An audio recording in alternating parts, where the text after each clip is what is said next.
নমস্কাৰ বন্ধুসকল, আপোনালোকক পুনৰ এটা ইনফৰ্মেটিভ ভিডিঅ'লৈ স্বাগতম জনাইছোঁ। বন্ধুসকল, এইকেইদিন আমাক বহুতো প্ৰাৰ্থীয়ে জনাই আছে যে গ্ৰেজুৱেট প্ৰাৰ্থীসকলক ৰিজেক্ট কৰা হৈছে। তেওঁলোকক কিবা এখনত চাইন কৰিবলৈ দিছে আৰু সেইখনত চাইন কৰাৰ পাছত তেওঁলোকক ভাইভা দিবলৈ দিয়া নাই আৰু তেওঁলোকক উলিয়াই পঠিয়াইছে বুলি আমি জানিব পাৰিছোঁ। আৰু আমাৰ প্ৰাৰ্থীসকলে কমেণ্ট ছেকশ্যনত জনোৱা মতে বহুতো কেণ্ডিডেট এনেকৈ ৰিজেক্ট হৈছে বুলি জনাইছে। কালি এখন বৰ্ডত প্ৰায় 15জন পৰ্যন্ত ৰিজেক্ট হৈছে বুলি আমি জানিব পাৰিছোঁ, আমাৰ কমেণ্ট ছেকশ্যনত জনাইছে আমাৰ প্ৰাৰ্থীসকলে। আৰু এইটো কোনো ডাঙৰ কথা নহয় যে আপোনালোকৰ যিহেতু অফিচিয়েল এডভাৰটাইজমেণ্টত স্পষ্টভাৱে প্ৰকাশ পাইছিলে যে আপোনালোকৰ গ্ৰেড 4 পৰীক্ষাৰ কাৰণে আপোনালোকৰ মেক্সিমাম কোৱালিফিকেশ্যন কি আছিলে, হায়াৰ ছেকেণ্ডেৰী পাছ, ঠিক আছে। কিন্তু কিছুমান কেণ্ডিডেট এডভাৰটাইজমেণ্ট প্ৰকাশ পোৱাৰ আগতে তেওঁলোক গ্ৰেজুৱেট হৈছিলে আৰু গ্ৰেজুৱেট হোৱাৰ ফলতো আৰু তেওঁ এক্সচেঞ্জত তেওঁ উল্লেখ আছে যে তেওঁ গ্ৰেজুৱেট বুলি।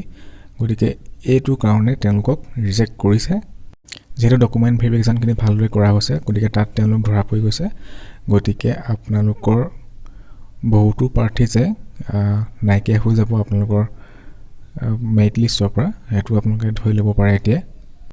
আৰু এই এক্সচেঞ্জত গ্ৰেজুৱেট থকাসকলতো ৰিজেক্ট হৈছে, কিন্তু কিছুমান প্ৰাৰ্থী এক্সচেঞ্জত হায়াৰ ছেকেণ্ডেৰী পাছে আছে বৰ্তমান, কিন্তু তেওঁলোক গ্ৰেজুৱেট হয়, ঠিক আছে। গ্ৰেজুৱেট মানে তেওঁলোক এডভাৰটাইজমেণ্ট প্ৰকাশ পোৱাৰ আগতে তেওঁ গ্ৰেজুৱেট। হয়তো তেওঁ কিবা কাৰণে এক্সচেঞ্জত নামটো এতিয়ালৈকে ভৰোৱা নাই, গতিকে তেওঁ ভাবিছে যে মই গ্ৰেজুৱেট যদিও মোক ধৰা নপৰিম বা মই ধৰা নপৰিম, গতিকে মই ভাইভা দিবলৈ যাওঁ। তেনেকৈও কিছুমান গৈছে। গতিকে আপোনালোকক মই সাৱধান কৰি দিব বিচাৰোঁ যে আপোনালোকে নিজে ৰিস্ক লৈ যাব। মই এইটো ভিডিঅ'ত নকওঁ যে আপুনি যাবই বা নাযাব বুলি, ঠিক আছে।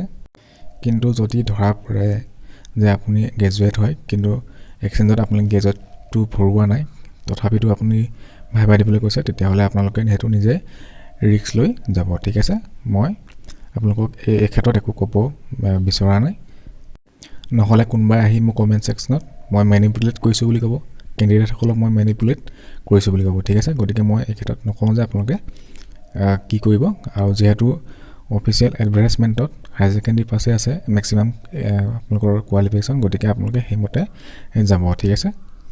আৰু বহুতো কেণ্ডিডেট যিহেতু ভাইভাত ৰিজেক্ট হৈছে গ্ৰেজুৱেশ্যন তেওঁলোকৰ থকাৰ ফলত, গতিকে আপোনালোকে ভাবিব পাৰে যে আপোনালোকৰ মেৰিট লিষ্টৰ পৰা বহুতো কেণ্ডিডেট বাদ পৰি যাব আৰু তাৰ ফলত আপোনালোকৰ বহুতেই চাকৰি পাবলৈ সক্ষম হ'ব ফাইনেলি। গতিকে আপোনালোকৰ কাৰণে এইটো ভালেই খবৰ।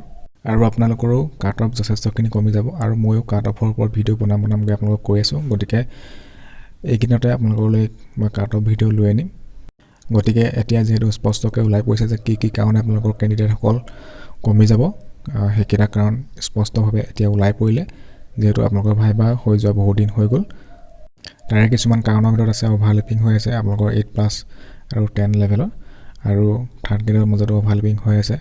বহুতো কেণ্ডিডেট যোৱা নাই, তেওঁলোকে নিজ ইচ্ছাৰে যোৱা নাই, যদিও তেওঁলোকৰ কোৱালিফিকেশ্যন তেওঁলোকৰ maximum qualification higher secondary pass আছে, যদিও তেওঁলোক যাবলৈ ইচ্ছা কৰা নাই। গতিকে তাৰ ফলতো কিছুমান কেণ্ডিডেট বাদ পৰিব। কিছুমানৰ হয়তো গ্ৰেড 4 এক্সামটো দি পিনি তেওঁলোক চাকৰি কৰিবলৈ মন নাই গ্ৰেড 4ৰ, গতিকে তেওঁলোকেও কিছুমান নাযাব। আৰু কিছুমানে হয়তো ৰিজেক্ট হৈছে কাৰণ তেওঁলোকে এপ্লাই কৰোঁতে অলপ ভুল কৰিছিলে। আৰু এতিয়া যিহেতু গ্ৰেজুৱেটসকলো ৰিজেক্ট হৈছে, গতিকে বহুতো প্ৰাৰ্থী কমি যাব। গতিকে তাৰ ফলত আপোনালোকৰ কাট অফ যথেষ্টখিনি লৈ যাব।